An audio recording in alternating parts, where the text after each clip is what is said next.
Jeshi, I wanted to start with the artwork for Universal Credit. This image of you holding a giant check, flanked by these people on what looks like a makeshift stage.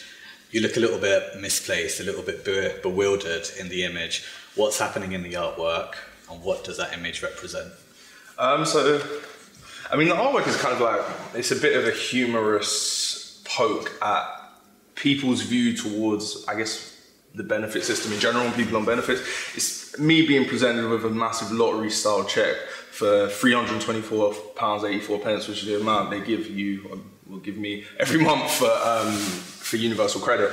And it's just kind of like a bit of a statement of like the actual amount compared to how people view the amount. Like people who aren't in that world and have never had to have that, it's almost like people look at those people as if they've won the lottery. So it's kind of like a play on that, and like, I don't know, I just wanted to keep it quite funny at the same time, because I think a lot of the time, like, when you really have something to say, sometimes things can get so bogged down in like trying to like get that across, when if you can present something in humor, I think actually like people can take to that way more. So I don't know, I just wanted to leave things a little bit to the imagination of people as well, and kind of let them see the image and kind of take away from it what they want. So yeah, maybe ignore everything I just said and they can make their own mind up. So Universal Credit is the title of this album, and at large I feel like the record is a reclamation of a phrase that's been harnessed and weaponized, a kind of smear against the working class by the people who wield power. You conceived this album going through some hardships of your own. You're very honest about that. Tell us what place you were in, the things you were navigating, and how this album became your outlet. So I think like the massive thing really for me is just like, you know, just like sitting there and like, I guess like not having money and like maybe not being as happy as I'd like to be with kind of maybe where my life was at that moment. That combined with a really deep dive into like things I love and figuring out why I love them, and assessing everything that I've ever done and thinking about, okay, how do I give more of myself through the music and through everything I'm doing? And I think sometimes, you know, you owe it to yourself to kind of like take the things that aren't so fun to speak about and give that to people. Like, I think we've all heard a lot of how good life is, but no one's life is sweet all the time. And I think like I think you kind of owe it to people to give a 360-degree thing where you show them the good, the bad, and the ugly, and show what life really is. So those two factors kind of combined is what led me there. Talk me through the sound design on Universal Credit. I think it's just more than your conventional rap record. It's immersive. There's details about things going on in the background, like daily life, the grind, what's on TV, like radio, ringtones. Talk me a bit about how you embellish the record through sound.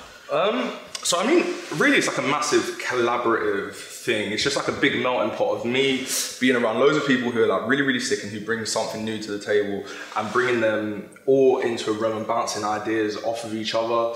I think for me, it's like I just wanted it to sound new. You know, that like, it is rap fundamentally. It's like I always hate the film when people go like, oh, what kind of music do you make? Because it is rap essentially, I'm rapping whatever, but like, I don't know, I just don't want it to fit in that, I don't know, that box where like the majority of things are.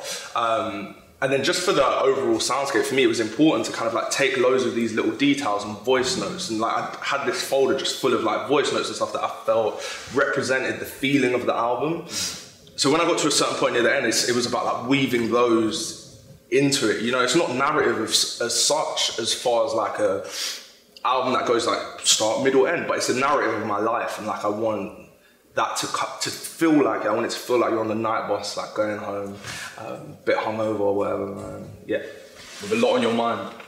Which rappers and artists in the UK and beyond were you influenced by on this album? So any works you were subconsciously channeling, anything you were listening to that informed the feel of the record? So I'd say two big things when I was making it was original Pirate Material and Amy Winehouse Frank album were like the two things, because I was like sitting down and just thinking about like who really embodied that, I don't know, that feeling of like, of here, of like where we're from, and like the everydayisms of that, and like the reference points and the things, the small things, like we speak about details, and we, you know, like the Philip Schofield references, or like whatever these things are. I think those are people who've done it really well, and like kind of like brought you into their world through detail and through like really making you believe what they were saying. It's almost like you're sitting in there, like we're sitting here now, and they're just kind of talking to you about what's going on in their life right now. So those were like big inspirations, and I think like a big inspiration was kind of like everything I've done before. I'm thinking about how do I do not the opposite of it, but how do I like shape things up, and yeah, just kind of dig a little deeper into my chest. Your artistry. Yeah. So yeah, the features on Universal Credit are spare, but they're intentional. So you have two artists, Obongjayar and Fred Wave, who featured throughout. What did each of them bring to this experience? So Fred Wave and Obongjayar, the only two people on the records, I guess, apart from me. It was sick working with both of them, because like they're both people who are good friends, who I have like a sick relationship with. Like I'm not, I mean, I've done it before, but I'm not really super into the like, hey manager, speak to my manager and let's like put us in a room together and like, it's gonna be like a first date or something. For me, I do this, it's my job, but fundamentally I do it because like I love it and I want it to be fun when I'm in the room and making stuff. And I mean, who better to make stuff with than like your friends, especially when they're as talented as like I'm fortunate enough to have friends who are.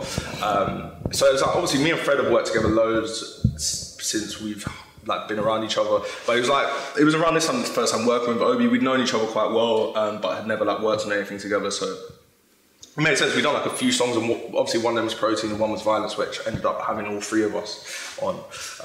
You know, we're a new boy band. I mean, speaking of Protein, the visual for that is really impressive. It's like a 360 experience. How was it filming that visual? It was really fun.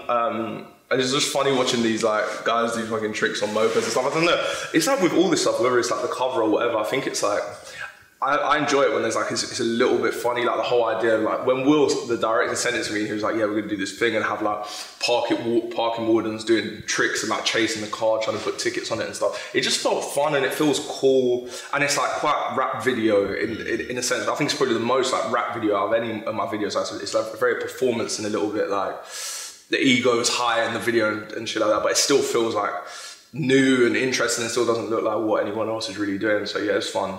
You've got to smash up a Prius, which is always good fun. Always good. It's payback for all the Uber drivers who have given me bad ratings.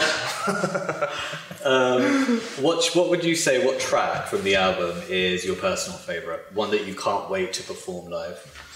I mean, like, at the moment, like, I've got like shows coming up and I'm like super excited. There's loads of them that I've never played, and like, yeah, I mean, I think it's just sick when you get to see things translate, because it kind of gives everything a complete new life. You see what reacts with people, and I just like love the shows and just meeting like people who the music is connecting with. So I don't know, I'm kind of like looking forward to playing all of it. I think my personal favourite always, for some reason, is just the last track, National Lottery, is always like, yeah, I don't know. It's always like, I think maybe it's just because I speak about Philip Schofield and Loose Women and I find that pretty funny.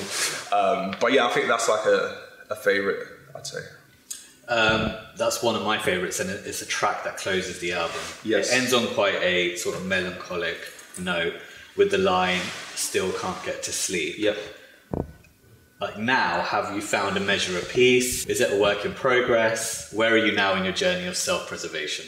I feel good. I think like with anything in life, and it's something that was important for me to kind of get across on the album, is like, life is never all good, nor a lot of the time, nor is it all bad. And I think it's just understanding that like life is just life. And you know, some days you wake up and you feel like shit, and other days you wake up and you feel good. And sometimes that's a week, or sometimes it's whatever.